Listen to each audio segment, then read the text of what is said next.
శాంతి. భక్త మహాశయులందరికీ కూడా నమస్కారములు.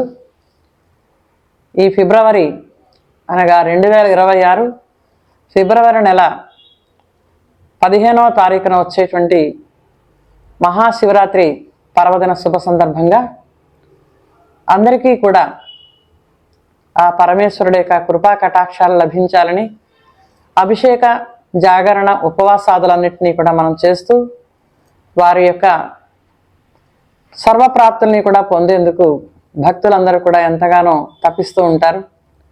ప్రజాపిత బ్రహ్మకుమారి ఈశ్వరీ విశ్వవిద్యాలయం మన విశాఖపట్నంలోని హెచ్బి కాలనీ సేవా కేంద్రం తరపున ఎండాడ గ్రామంలో స్కై పార్క్ పక్కన ఉన్నటువంటి ఖాళీ స్థలంలో మనం 14-15 తారీఖుల్లో ఈ మహాశివరాత్రి వేడుకల్ని జరపడానికి నిర్ణయం చేయడం జరిగిందండి. ఇందులో 14వ తారీఖున ప్రొద్దున్నే 7 గంటల నుంచి 9 గంటల వరకు ఒక శోభాయాత్ర, అంటే శివలింగాన్ని లక్ష్మీనారాయణని ఇద్దరిని కూడా ఊరేగించడం జరుగుతుందండి. ఆ తర్వాత మన స్టాల్స్లో అన్నింటిలో కూడా సోషల్ సర్వీస్కి సంబంధించినటువంటి చిత్రాలు, వ్యసనముక్తులుగా అయ్యేటువంటి చిత్రాలు, ఇదే కాకుండా ఆధ్యాత్మికంగా కొన్ని చిత్రాలను పెడుతున్నామండి. విశేషంగా సహస్ర శివలింగ దివ్య దర్శనం ఒకటి, అభిషేక లింగ దర్శనం ఒకటి, అలాగే మంచులింగాన్ని కూడా దర్శించుకోవడం కోసం భక్తులకు భావ ప్రపత్తులను పెంచేందుకు, భక్తి ప్రపత్తులను పెంచేందుకు ఉపవాస జాగరణాది విషయాల గురించి యథార్థమైనటువంటి విషయాలను ఒక ప్రవచనాల రూపంలో కూడా ఇవ్వడం జరుగుతుందండి.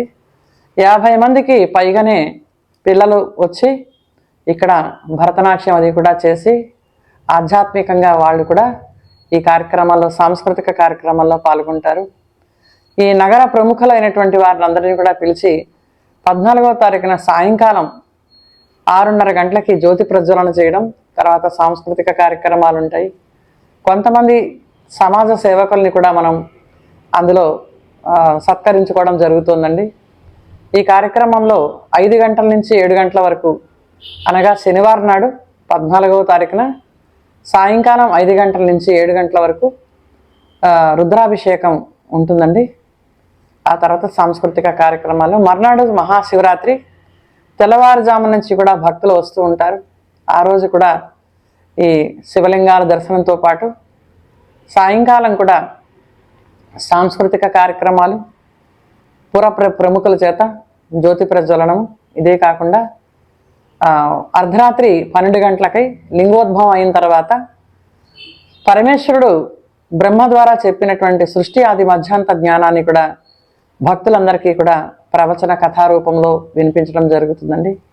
ఈ కార్యక్రమంలో పలువురు బ్రహ్మకుమారి కుమారులు పాల్గొని ఈ కార్యక్రమానికి విచ్చేసేటువంటి వాళ్ళందరికీ కూడా అనేక రకాల సదుపాయాలను చేస్తూ వారందరికీ కూడా శివరాత్రి నాడు తమ భక్తి ప్రపత్తులను పెంపొందించుకునేందుకు సహకరిస్తూ ఉన్నారు. అందరికీ కూడా ఈ కార్యక్రమానికి, ఆబాల గోపాలనికి కూడా ఈ కార్యక్రమం విచ్చేసి మీరందరూ కూడా దిగ్విజయం చేసి, మీరందరూ జన్మకొక శివరాత్రి అంటారు, అటువంటి మహాశివరాత్రి నాడు సత్కాలక్షేపం చేసి శివలింగ దర్శనం చేసుకుని మీరందరూ తరించవలసిందిగా కోరుతున్నాను.